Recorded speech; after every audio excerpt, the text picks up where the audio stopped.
ধন্যবাদ জানাইছো। মোৰ ৰাজনীতিক লাইফত জলেশ্বৰ সমষ্টিত এনেকা কোনো পেণ্ডেল মোৰ লাইফত মই দেখা নাই। এইটো একদম সঁচা কথা কৈছোঁ, মোৰ জীৱনত দেখা নাই। এতিয়া আপোনালোকে কোনোবাই যদি দেখিছে মই নাজানো।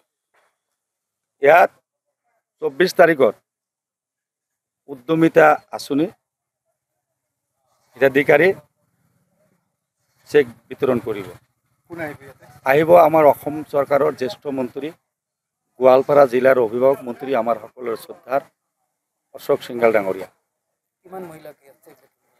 ইয়াতে 27,391 জনী এদিনত চেক বিতৰণ কৰিব জলেশ্বৰ সমষ্টিত। ইয়াৰে দুটা ব্লক আছে, এটা হ'ল জলেশ্বৰ ব্লক আৰু এটা কামাখ্যাবাৰী ব্লক। আৰু ইয়াতে ঠাইখিনি এইখিনি ৰাখিছে কাৰণ মাজত ঠাইখিনি লক্ষীপুৰ এই খেলপথাৰ মাজত, আৰু ইমান ডাঙৰ খেলপথাৰ নাইয়ে। কাৰণ যিমান ডাঙৰ পেণ্ডেল হৈছে, এই পেণ্ডেল বিগত চৰকাৰৰ দিনত কোনোবাই যদি দেখিছে মই নাজানো, কিন্তু আমি দেখা নাই। আজি মোৰ বয়স কমচে কম 50 বছৰৰ ঊৰ্ধত, মই দেখা নাই। আপোনালোকে দেখিছে জানো? মানুহতো এনেতো 27,391 জনী আহিবই, তাৰ মাজত আৰু চৰকাৰী বিষয়ভাৱে থাকিব। তাৰপিছত আমাৰ ভাৰতীয় জনতা পাৰ্টিৰ কাৰ্যকৰ্তা আৰু বিভিন্ন সমাজসেৱকসকল আহিব। চৰকাৰৰ ফালৰ পৰা কাক কাক মাতিছে তেখেতসকলে আহিব। পেণ্ডেলৰ কাম ইতিমধ্যে প্ৰায় শেষৰ ফালেই, তো আৰু বাকী যিখিনি আছে কালিৰ ভিতৰত, সন্ধিয়াৰ ভিতৰত কমপ্লিট হ'ব বুলি আমি জানো। আৰু ইয়াত আমাৰ গোৱালপাৰা জিলাৰ আয়ুক্ত ডাঙৰীয়া তেখেতে সন্মুখৰ পৰা আহি নেতৃত্ব দি পেণ্ডেলৰ কাম কৰাই আছে আৰু চৰকাৰী বিষয়াসকলে আহি কাম কৰি আছে। এই চকতে ক'ব লাগিব, অসমৰ সৰ্বকালৰ সৰ্বশ্ৰেষ্ঠ কৰ্মদক্ষ জনতাৰ জননেতা আমাৰ সকলো শ্ৰদ্ধাৰ ডক্টৰ হিমন্ত বিশ্ব শৰ্মা ডাঙৰীয়াৰ নেতৃত্বাধীন বিজেপি চৰকাৰে শদিয়াৰ পৰা ধুবুৰীলৈকে সকলো জাতি জনগোষ্ঠীৰ সৰ্বাংগীন উন্নয়নৰ কাৰণে কাম কৰি আছে। তাৰে নমুনা আজি চাওক, জলেশ্বৰ সমষ্টিত প্ৰায় 97% মুছলিম মানুহ। বিৰোধীয়ে সদায় কৈ থাকে, আজি ইয়াতে চাওক 27,391 জনে চেক বিতৰণ কৰিব। তাৰে প্ৰায় 95%ই আমাৰ সংখ্যালঘু মুছলমান, এইবিলাক ৰিমোট এৰিয়া। চাওক আজি এইটো ধেমালি নেকি? আপুনি ভাবক, এনেকুৱা পেণ্ডেল আপোনালোকে কেতিয়াবা দেখা পাইছে? গতিকে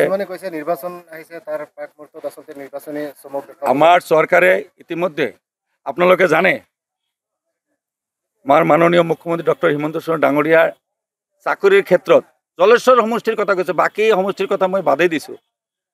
এইফালে কোনোবা ঘৰৰ পৰা পুলিচৰ চাকৰি দুজনো পাইছে। আপোনালোকে সঁচা নে মিছা কওকচোন? এইটো কথা আপোনালোকে প্ৰশ্ন কৰিছোঁ। কাৰোবাৰ ঘৰত দুজনে পাইছে। যোগ্যতাৰ ভিত্তিত, মেধাৰ ভিত্তিত, স্বচ্ছতাৰে আমাৰ চৰকাৰে চাকৰি দিছে। এই ক্ষেত্ৰত মই জলেশ্বৰ সমষ্টিৰ পৰা মাননীয় মুখ্যমন্ত্ৰী ডক্টৰ হিমন্ত ডাঙৰীয়াক কোটি কোটি ধন্যবাদ জনাইছোঁ। আৰু আমাৰ চৰকাৰে, বিজেপি চৰকাৰৰ দিনত গৰীব কল্যাণ আঁচনি, জনকল্যাণমূলক যিমান আঁচনি, সকলো ধৰণৰ আঁচনি, অৰুণোদয়ৰ পৰা আৰম্ভ কৰি প্ৰধানমন্ত্ৰী কিষাণ সন্মান নিধি আঁচনিৰ পৰা আৰম্ভ কৰি আজি এই উদ্যমিতা আঁচনি আৰু প্ৰধানমন্ত্ৰী আৱাস যোজনাৰ ঘৰ, কোনখন আঁচনিৰ পৰা আমাৰ মানুহ বাদ কৰিছে। গতিকে আমাৰ চৰকাৰে সকলো জাতি জনগোষ্ঠী লৈয়ে কাম কৰিছে আৰু ভৱিষ্যতেও কৰি থাকিব, এইখিনি আমি আশা ৰাখিছোঁ। আমাৰ ইয়াতে 10 বজাৰ পৰা আৰম্ভ হৈছে, গতিকে অলপ ইফাল সিফাল হ'ব পাৰে সময়ত। আৰু তাৰপিছত চাটাইমাৰীত এখন স্কুল আছে, আপোনালোকে জানে যে স্কুলখনৰ কাম কমপ্লিট হৈছে।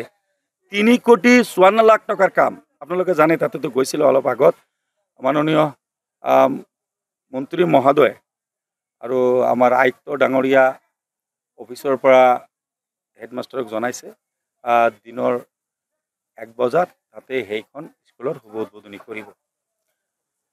আৰু মই আপোনালোকক কৈছোঁ যে অসমৰ মাননীয় মুখ্যমন্ত্ৰী যি সপোন যে অসমৰ 26টা সমষ্টি সমহাৰে সম উন্নয়ন হওক, সকলো জাতি জনগোষ্ঠীৰ মানুহে সম মৰ্যাদা, সম নিৰাপত্তা, সম উন্নয়ন হওক। আমাৰ এই জলেশ্বৰ সমষ্টিত মই সদায় কৈ থাকোঁ, 100 কোটি টকাৰ ওপৰত শিক্ষা বিভাগত কাম চলি আছে। আজি চাওক, ধুবুৰীত মেডিকেল কলেজ, বৰপেটাত মেডিকেল কলেজ, গোৱালপাৰাতো হ'ব। এইবিলাকতো সংখ্যালঘু অধ্যুষিত অঞ্চল। এইবিলাক অঞ্চলত আজি শিক্ষাৰ ক্ষেত্ৰত, যাতায়াতৰ ক্ষেত্ৰত, স্বাস্থ্যৰ ক্ষেত্ৰত, এইবিলাক ক্ষেত্ৰতো কাম হৈছে।